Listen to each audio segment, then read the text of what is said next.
Hello, this is Mitch Tarr, president and founder of ZinMarketing.com. Seems like I've been a little bit obsessed with the opt-in process lately, so I'm going to go through and do another review of an opt-in process for a winery and just show you areas to do this properly and ways to do it well. It's becoming pretty apparent as I go from place to place that this is one of those things that people do, but they're just not putting any effort into it. And this is another example of one that just has so much room for improvement, and I'll show you where and how and what you can do to make your own opt-in process more personal and therefore way more effective. So what's interesting, I did a search for Chardonnay, Napa Valley, just a simple search. I came up originally with the Mondavi winery. So I went to Mondavi and I figured industry leaders, giant corporation, they should be doing this pretty well. After scouring the homepage, I could not find a place to sign up for a newsletter. So it really wasn't possible for me to use them as an example of good opt-in processes. So I moved on to the next website on the list, and it's the Chateau Montelena. I hope I'm saying that properly, but of course, a well-known, very famous winery. And so I basically am on their homepage. This is their homepage. And I'm looking and looking and looking, and I see a little thing. I put the big arrow up against it, but I see the little form that says join our mailing list. So the good practice that they've done is they do have a link that's sitting there, sitting by itself, gives you an opportunity to join the mailing list. So that's a good thing. The bad thing is I had to really search for it. It's not really prominent. There's no effort to put it front and center. If I was doing this, if this was me, I would probably replace that picture of the grapes in the top left corner, and I would put a really elegantly designed newsletter sign-up form right there. It's in the top left corner of the screen. We know it's a winery. We know it's grapes and barrels and wine bottles and labels. The grapes don't really serve a purpose there, whereas an opt-in form dedicated to getting people to join the mailing list, that would have some value, especially since it would stand out. So that's the first step. So I went to the Join Our Mailing List link, I clicked on it, and this is what I'm presented with. There was a pop-up screen that showed up in front of me on the website, and basically it said stay in touch. And interestingly, the only required fields here are first name, last name, and email address. And they've already pre-checked the subscriber groups, and they've named the Chateau Montelena mailing list as the list I'm going to be on. So it's pretty connected. It tells, the mailing list, it says join our mailing list, and then it says this is the mailing list, so it connects. And it says stay in touch, and it's got the dreaded submit button. So I like the fact that they don't ask you for everything, although they do give you an opportunity to put in address and state, but only 3 things are required. And the submit button, I would change that. I put the big arrow up against it so you can see what I'm looking at here. I would change the submit button to maybe stay in touch or join our list or something more active than just submit.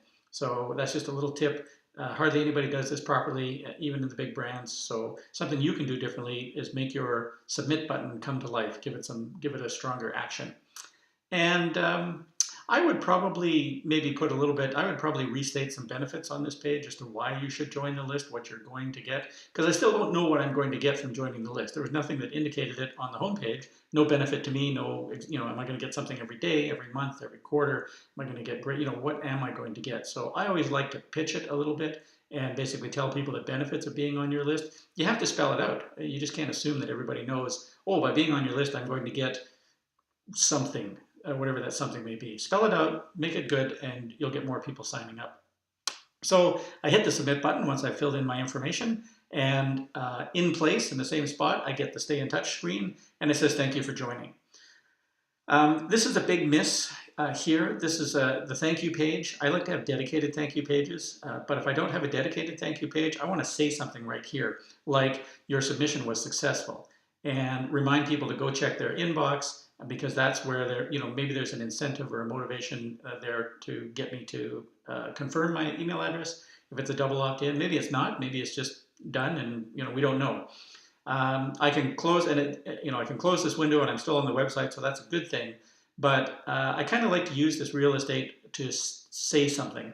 And some common things you can say is you can put a message from the owner, president, CEO, winemaker, something here which just really connects you to the audience and reminds them that A, their submission worked, B, they did the right thing, and C, you are going to get the goodies that you signed up for, and maybe D, check your inbox. So there's real opportunity being missed here to make a stronger connection with new subscribers. When people are most interested in hearing from you, they're in a strange place.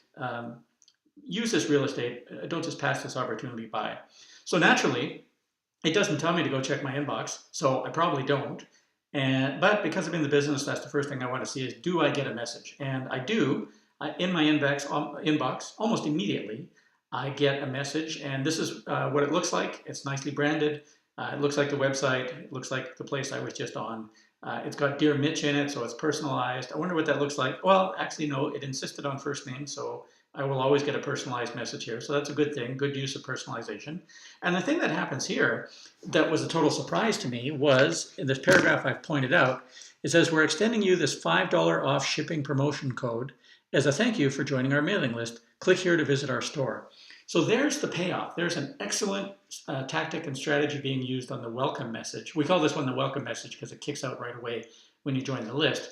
This is a good one that connects me to the website a little bit more and actually puts me back onto the website. In this case, puts me on their e-commerce store. So the assumption is I'm there, I can look at product, I can put my $5 coupon to work right away.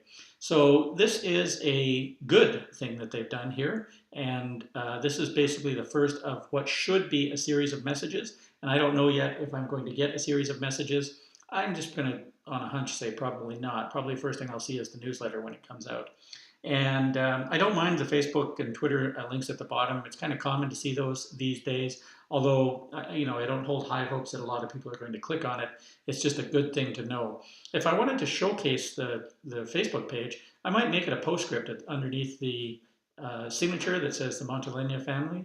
And I might put a join us on Facebook, follow us on Facebook, and I would say why, what they're going to get from following on Facebook. And basically, I would want to say, because you'll get some Facebook only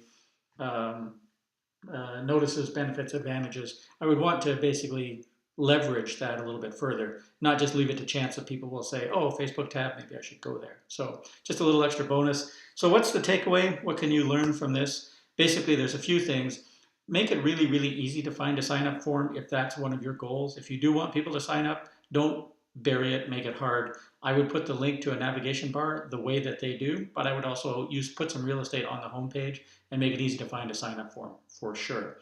I like the use of the coupon. That's a good motivator. I would use that at the outside and say, join our list and you'll immediately get a $5 coupon off your first shipping order. So I'm basically giving a benefit right up front, right at the beginning. And when people get that email, not only are they delighted, but it's what they are expecting. So you're starting to build that relationship earlier. You'll get more people signing up if you put an incentive like this in place. I would use a custom thank you page instead of just a blank you are joined.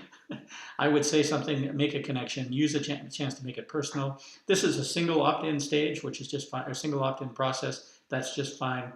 And I definitely would make it personal. This is your best chance for a first impression, and you can say and do a lot more than what they're doing here to really connect a new subscriber to the company, to build the brand, to build a reputation, to tell the story. So use that as an opportunity. And of course, you can always get us to help you out. If you want to learn how we work with wineries, go to wineindustrymarketing.com. And if you want to learn to do it yourself, just go to nospamemailmarketing.com. We have a training program that you can basically develop the skills that we have developed, but without having to spend years and years and years doing it. So thanks very much for joining us. I'll probably do some more opt-in reviews in this series because people really aren't doing it well. And when I find a really good one, I will show it to you. So thanks and have a great day. We'll see you next time.